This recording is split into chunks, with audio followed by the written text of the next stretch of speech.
Hello everyone, and welcome to the RV Inspection and Care podcast and video.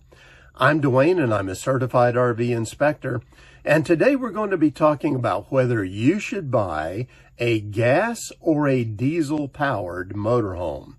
Now this is a very big decision for a lot of RVers, and quite frankly, many times they spend a lot more time on this decision than they really should. But if you go out and you start asking RVers what their opinion is and, what would you recommend for me and so on, you're probably going to find you're going to get a lot of conflicting advice.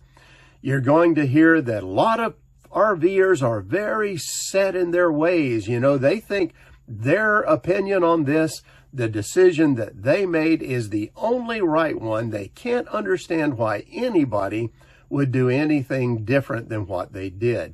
But the truth is that that's not really true. There's a place in the RV world for both gas and diesel powered motorhomes. And we'll talk about the advantages of each one of those engines and really what kind of people work best with the advantages that each has to offer.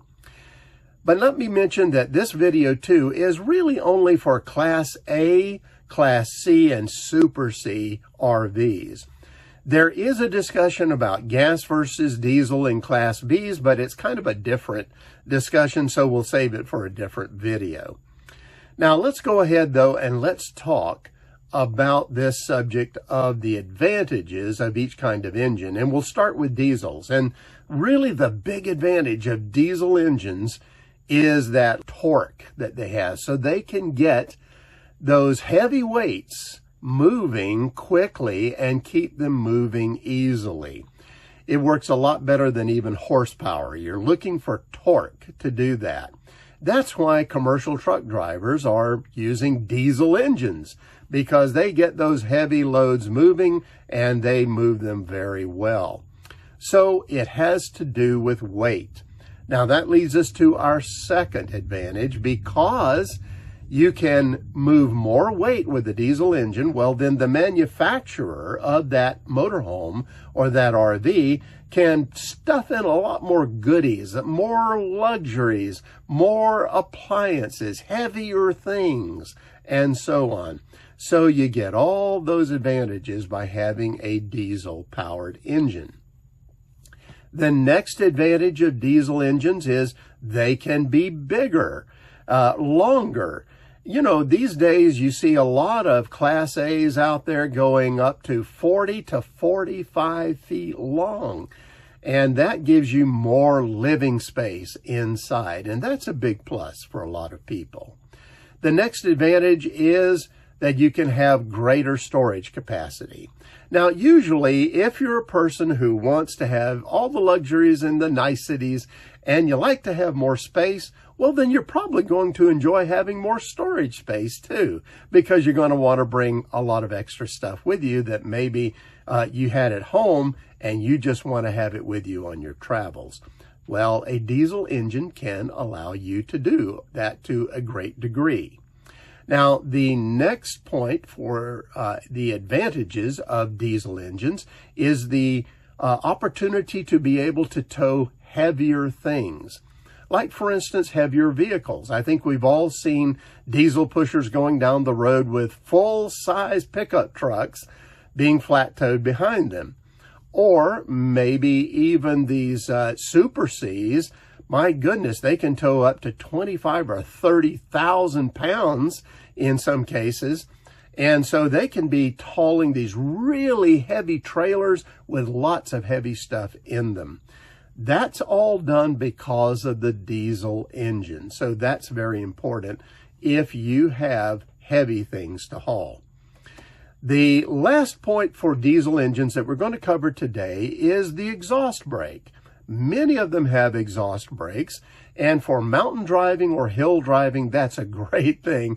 It's so comfortable because when you crest the hill and you go down, well, that exhaust brake kicks in and makes things so easy and comfortable. You don't have to worry about being on your brakes, your wheel brakes too much or anything like that.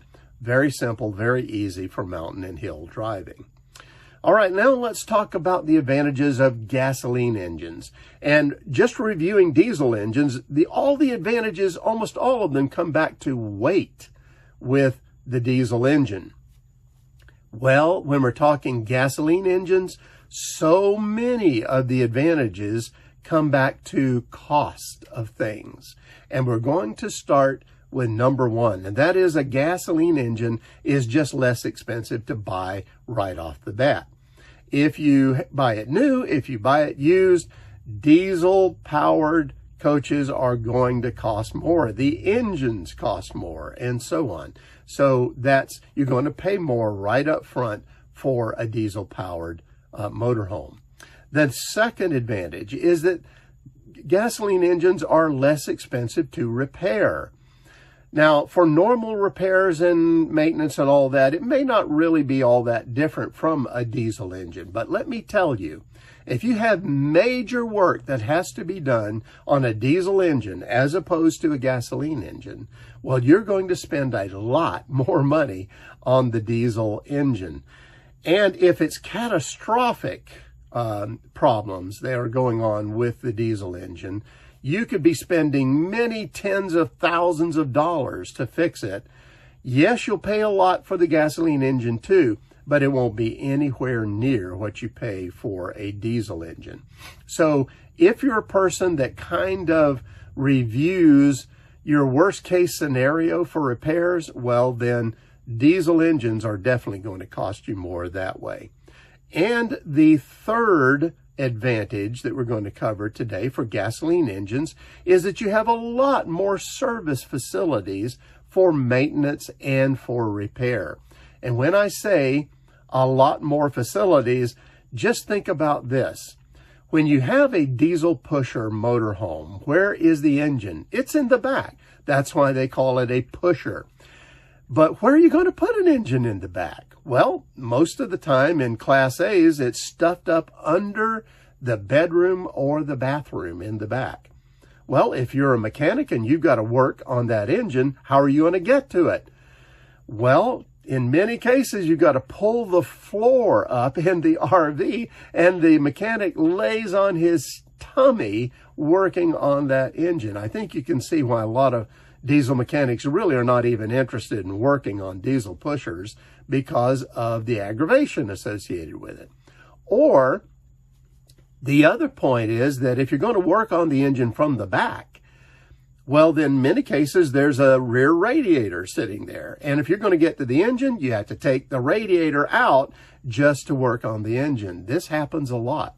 So it can be a lot of extra expense. It's a lot of extra aggravation for the mechanic and so on.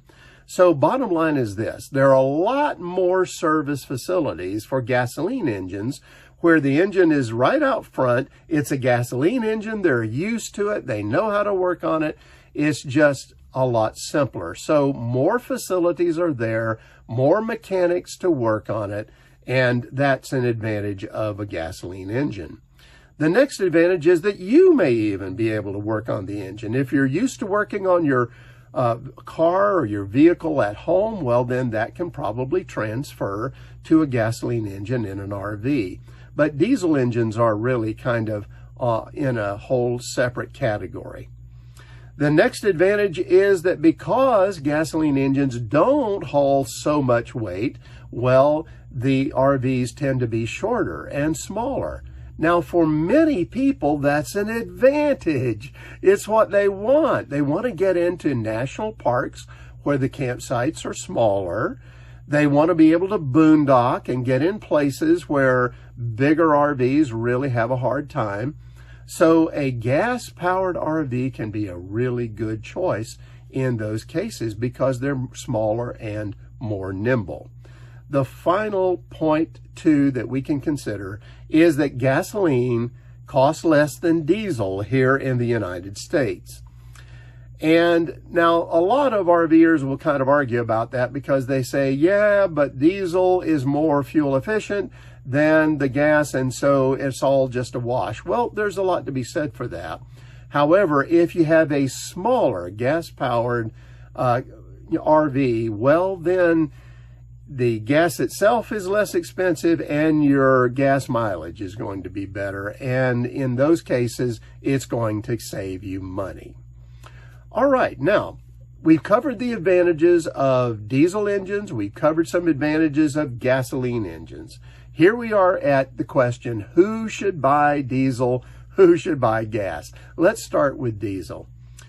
Honestly, it's best for full and part-time RVers. RVers that plan to have their coach for a while. They plan to be RVing for a while. They can absorb the extra cost and, kind of average it out over many years of RVing.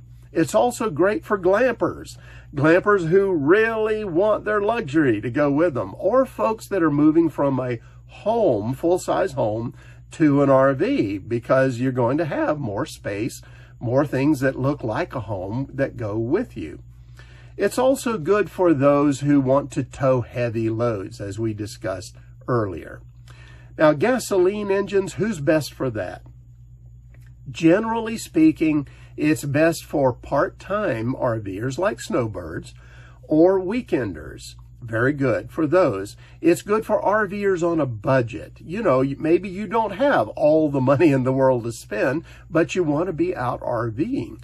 Well, then gas-powered engines are a much better choice for you. And as we covered, they're going to be better to repair and so on. It's good for boondockers, too, that want to get in small places. It's great for those who want to travel light. So those are the people that really should consider each one of these engines.